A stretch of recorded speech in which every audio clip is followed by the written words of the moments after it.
Bonjour à tous. On se retrouve aujourd'hui pour un tout nouveau numéro de l'actu des séries, pour débriefer évidemment de toute l'actualité des séries. Et au sommaire cette semaine, on va parler de Amazon qui prépare un spin-off de la série phare de la plateforme The Boy. On parlera aussi de la date de diffusion de Lupin, la nouvelle série de Netflix avec Omar Sy. On évoquera aussi les premières informations autour de la série documentaire sur le club d'enfance de Kylian Mbappé. Et on parlera enfin du casting de la saison 3 de Sex Education.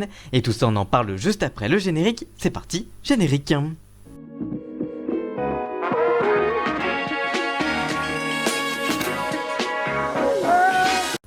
On commence donc avec la série The Boy et Amazon Prime prépare un spin-off de sa série sur les super-héros. C'est le site Variety qui révèle que Amazon prépare actuellement un spin-off de sa série à succès The Boy, réalisé par Eric Kripke et basé sur le comics du même nom de Park Ennis et Derek Rotherton. Cette future fiction se déroulera dans le seul collège américain exclusivement réservé aux jeunes super-héros, géré par l'entreprise controversée Vogue International. Ce spin-off évoquera l'adolescence des super-héros qui découvrent leur premier amour mais également le goût de l'argent en tant que futures stars. La production et l'écriture de cette future série seront confiées à Craig Rosenberg qui collabore déjà avec la série originale. Aucun nom du casting n'a pour le moment été dévoilé et cette nouvelle intervient à seulement 3 semaines du lancement de la saison 2 de The Boy sur Amazon Prime Video. Cette deuxième saison de la série évoque le côté obscur des super-héros et diffusée à un rythme d'un épisode par semaine sur la plateforme. Le dernier épisode est prévu pour le 9 octobre prochain. Par ailleurs, la plateforme révèle que cette saison 2 est un succès avec selon elle le meilleur lancement pour une série originale de la plateforme. Fort de ce succès, The Boy a déjà été reconduit pour une 3e saison avant même la mise en ligne de la 2e. Pour rappel, la saison 2 voit les vrais héros de cette série en fuite et chassés par les, je cite, super. Huggy, Mothermilk, Frenchie et Kimiko se cachent après les événements explosifs du final de la première saison. De son côté, Butcher, incarné par Karl Urban, part en cavalier solitaire à la rescousse de sa femme prisonnière de Homelander. Ce dernier tente pour sa part d'étendre son pouvoir au sein de l'entreprise Vogue International et doit faire face à un nouvel super-héros au sein de son équipe, Stormfront, joué par Aya Cash. On parle maintenant de Lupin, la série Netflix avec Omar Sy, et vous allez découvrir la date de diffusion de la série. Il y a quelques jours, Netflix a dévoilé un nouveau trailer de sa série Lupin, porté par Omar Sy et inspiré très librement de la saga littéraire du même nom Arsène Lupin, imaginée par Maurice Leblanc. On y voit l'acteur d'Intouchable en gentleman cambrioleur en train de raconter une partie de son histoire. Face caméra, il explique, je cite, « Quand j'étais petit, j'ai hérité d'une fortune. Un beau jour, quelqu'un est entré dans ma vie et m'a légué tout ce qu'il avait, des richesses incroyables, des ressources inépuisables et plusieurs vies pour en profiter. Plusieurs scènes d'action de la série qui se déroulent à l'époque contemporaine sont ensuite diffusées, dont une au Louvre, semblant préparer le spectateur à un vol épique de la Joconde. La série de Netflix s'offre un casting 3 étoiles avec notamment Nicole Garcia, Ludivine Sagné et Hervé Pierre, sociétaire de la Comédie Française à l'affiche donc. Clotilde Helmès, vue dans Chocolat, Chirine Boutella, vue dans Papicha, ou encore Sofiane Guérac, vue dans La vie scolaire, et enfin Antoine Bouygues, vu dans Budapest, seront également de la partie pour cette nouvelle série française. Cette nouvelle mouture est développée par George Kay, à qui l'on doit notamment Criminal ou encore Killing Eve, et François Uzan, qui produit pour la plateforme la série française Family Business.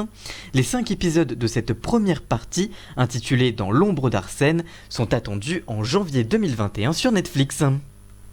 On parle sport maintenant avec l'AS Bondy, le club d'enfance de Kylian Mbappé va bientôt être au cœur d'une série pour Netflix. Après Michael Jordan, Antoine Griezmann, Nicolas Anelka, le FC Barcelone ou encore la Juventus de Turin qui ont déjà eu droit à leur documentaire sur Netflix, c'est un autre club beaucoup moins connu qui va être à l'affiche d'une série. Selon nos confrères de France Bleu Paris, la plateforme américaine va prochainement mettre à l'honneur le club de foot de l'association sportive de Bondy, situé en Seine-Saint-Denis, là où le champion du monde Kylian Mbappé a fait ses premiers pas en tant que joueur au début des années 2000. Le tournage des 3 épisodes de cette mini-série documentaire s'est achevé cet été. Les caméras du club ont suivi toute la saison dernière les joueurs de l'U16 et de l'U13 du club avec leur entraîneur. Le club qui, outre Kylian Mbappé, a vu éclore aussi Jonathan Huconney du LOSC, William Saliba parti pour Arsenal ou encore Kevin Mwenga du SCO d'Angers. Selon un entraîneur, une apparition du champion du monde qui évolue actuellement au PSG est même prévue dans l'un des épisodes. La mise en ligne de cette série documentaire n'a pour le moment pas encore de titre, est attendue pour le courant de l'année 2021, sans beaucoup plus de précision. Cette année, Netflix a par ailleurs tourné un documentaire consacré à l'autre attaquant du Paris Saint-Germain, Neymar. Les équipes de tournage ont disposé d'un accès privilégié au centre d'entraînement de l'équipe et suivi le joueur en dehors du terrain. La date de la mise en ligne n'est elle aussi pas encore été communiquée et n'est pas encore dévoilée. On reste sur Netflix pour la dernière info et on va parler de la nouvelle saison de Sex Education et des acteurs qui vont rejoindre la série pour cette 3e saison. C'est le site Deadline qui annonce l'arrivée de Jason Isaac, connu pour son rôle de Lucius Malfoy dans la saga Harry Potter et qui incarnera Peter Groff, le grand frère arrogant du principal Groff, et Jemina Kik, qui est vu dans la série Girl ou encore Maniac. Connu notamment dans son rôle du grand méchant Lucius Malfoy dans la saga Harry Potter, Jason Isaac incarnera donc Peter Groff, le frère aîné du principal Groff, un homme arrogant qui rencontre bien plus de succès que son frère. Il viendra épauler ce dernier après la séparation avec sa femme, Maureen. Jemima Kik, qui s'est fait connaître du grand public grâce à son rôle de Jessa dans la série de HBO Girl. Elle jouera elle Hope, une ancienne élève du lycée Morbal et qui viendra la nouvelle principale de l'établissement. La chanteuse britannique Dua Saleh fera elle ses premiers pas d'actrice dans la série de la plateforme américaine dans la peau d'une toute nouvelle élève, sans beaucoup plus de précision. Pour rappel, Sex Education raconte avec humour le quotidien d'Otis, lycéen dont la mère jouée par Gillian Anderson est sexologue. S'inspirant des informations glanées auprès d'elle, il commence à donner des consultations à ses camarades, durant lesquelles il écoute les angoisses et leurs maladresses face à la découverte du sexe. À cette trame de base, qui donne une dimension éducative à la série et lui permettra d'évoquer des sujets importants tels que le consentement ou encore la découverte de l'homosexualité. S'ajoutent évidemment les errances amoureuses d'Otis et de ses camarades. Merci d'avoir suivi cette vidéo, si elle vous a plu n'hésitez pas à la liker, la commenter, la partager et même à vous abonner. Et nous on se retrouve très vite pour une toute nouvelle vidéo. A très bientôt, ciao.